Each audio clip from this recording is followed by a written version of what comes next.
മുഹമ്മദി എന്ന പേര് നല്ല പേരല്ല എന്നല്ല ഞാൻ പറഞ്ഞു. മുഹമ്മദി എന്ന് പേരിടണം മക്കൾക്ക്. നബി തങ്ങൾ പറയുന്നുണ്ട്, ആരെങ്കിലും തന്റെ മക്കൾക്ക് എന്റെ പേരിട്ടാൽ, മുഹമ്മദി എന്ന് പേര് ചേർത്തിട്ടാൽ, നാളെ സ്വർഗത്തിൽ അവർ എന്റെ കൂടെയാണെന്ന് നബിയിന റസൂലുള്ളാഹി. മുഹമ്മദി എന്ന് പേരിട്ട മക്കൾക്ക് അതാ നബിയോടുള്ള സ്നേഹം. മുഹമ്മദി എന്ന് പേരിട്ടാൽ തന്നെ മുത്തുനബിയുടെ കൂടെ സ്വർഗത്തിൽ പോകാം. അള്ളാഹു നമുക്ക് ഈമാൻ നൽകുമാറാകട്ടെ. അപ്പൊ ഞാൻ പറഞ്ഞു വന്നത് ഇതൊന്നുമല്ല, നിങ്ങളൊക്കെ മക്കൾക്ക് നല്ല പേരിട്ടിട്ടുണ്ട്. ഉമർ, അബൂബക്കർ, സഅദ്, മുസ്അബ്, ഉമൈർ, ഫാത്തിമ, ആയിഷ, ഖദീജ, നഫീസ, മൈമൂന, മറിയം.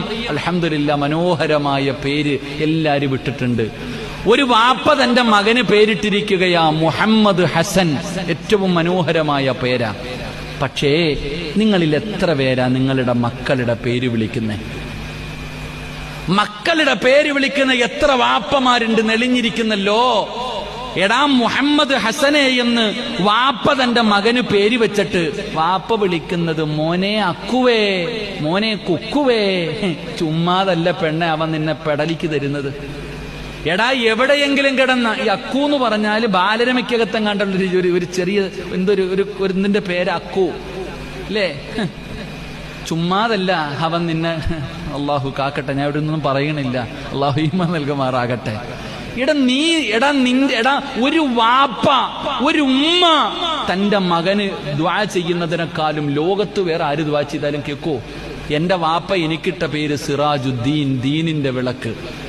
എന്റെ ജീവിതത്തിൽ ഞാൻ ഏറ്റവും കൂടുതൽ പ്രാവശ്യം കേട്ടത് ദീനിന്റെ വിളക്ക് എന്ന് വിളിക്കണതാ.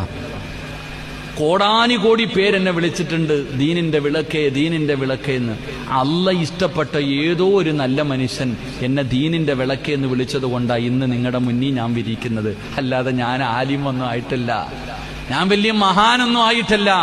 അള്ള ഇഷ്ടപ്പെട്ട ഏതോ ഒരു മനുഷ്യന്റെ വിളി അള്ള കേട്ടു. അള്ളാഹു നമുക്ക് ഈമാൻ നൽകുമാറാകട്ടെ. അതുകൊണ്ട് മക്കൾക്ക് അബൂബക്കർ എന്ന് പേരിട്ടാൽ